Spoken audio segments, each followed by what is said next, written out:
Hi, everybody. And today we're going to talk about 3 misconceptions about selling online. I talk to a lot of ladies, and there are a lot of misconceptions out there, but I'm picking the top 3, so I'm going to go with those.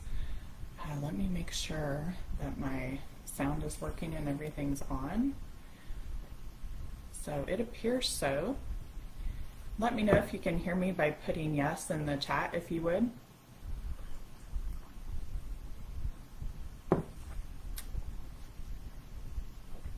All right. Who else is happy it's Friday? I know that typically Fridays are exciting, especially in like the business world, because that's, really high sales day. Okay. Hey, Carrie, can you hear me okay, Carrie? I just want to make sure because I have not gone live using this method in a while. Okay, good.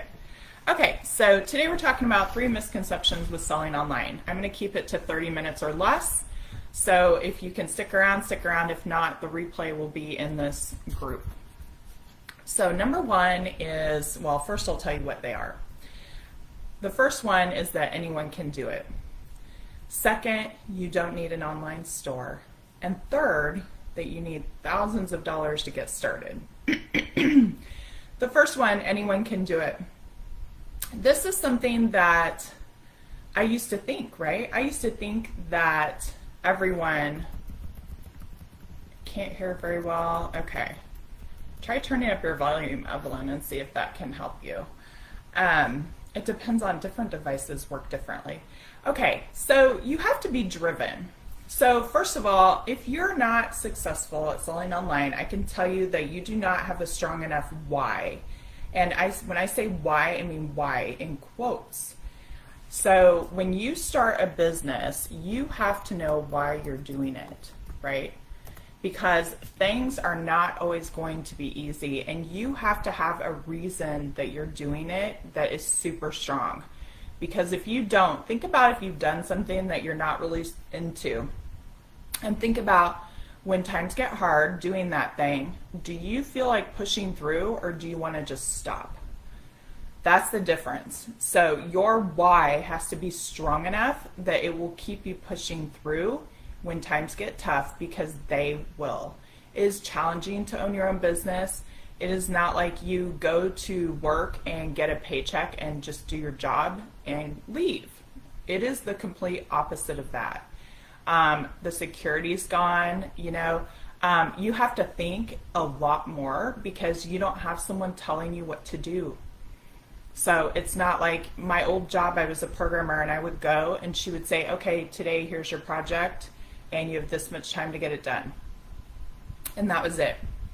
So who else has had a job like that where you just go to work and you're kind of maybe even like you don't really think too hard during the day because your boss is just telling you like this is what you're supposed to do.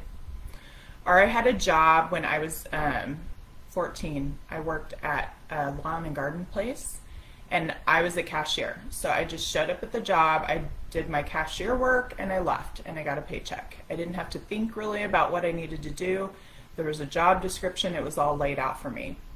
So when you own your own business, it's the complete opposite. There's no one telling you what you need to do. You have to figure all that out by yourself, and it's challenging.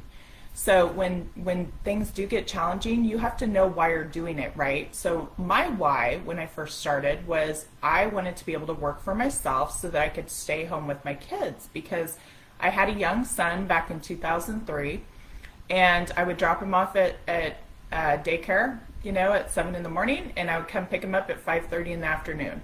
So who else has been in that situation? Say, yes or me in the comments if you have had that situation where you just are kind of going through the motions, you're not really in a job you love, you're just going because you need the insurance or you need the paycheck. So that's where I was back in 2003. So my whole goal, my why, was to get out of that situation. I wanted to raise my son, not have daycare workers raising him, right? And I didn't have that option because I needed the insurance and I needed the money. So this is not something that anyone can do. You have to have a very strong why. If you don't, you will quit. So that's just that. So think about what is your why that you're going to use when times get hard. Because you're going to use it. You're going to have those hard times. You're going to have days where it's overwhelming and you want to quit. And you're going to have to think about why you're doing it. The second thing is that you don't need an online store. So let's type these in here. One, anyone can do it. So what is your why? Because people without a why cannot be successful business owners. You have to know why you're doing it. Okay, number 2, you don't need an online store. Why do you think that you would need why would you think that you would or wouldn't need an online store? Have you thought about that you might need one, or do you think that you don't need one? So what are your thoughts on that? If you're watching this live or in the replay, type that in. Do you agree that you need an online store, or do you think that you don't need one? Here's the thing, Facebook is not sufficient on its own. Neither is Etsy, neither is Mercari, or all the other places that you can sell things. And there are 2 really big reasons. One is customers can't shop. If you're selling on Facebook, on a Facebook page or in a Facebook group, customers can't shop whenever they want, right? I mean, maybe if you load up posts, they can say that they want it, but how do they pay you? Let's say they're in the mood to buy something for a gift. And how are they supposed to shop with you right then? They put their email address and you send them an invoice later when maybe they've changed their mind. So if you're not selling in an online platform where they can go shop when they want to, when they're ready to buy, you do not get the sales that you could be getting.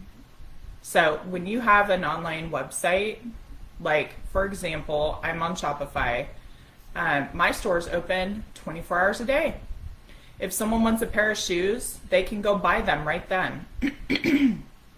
So it doesn't matter, if I'm live, they don't have to type into a group, make a comment, and wait for me to invoice them. So that's the key. That's one misconception. Oh, I'm selling on Facebook, so I'm good, and I have an actual business. That's not true. You don't have an actual business if you just have a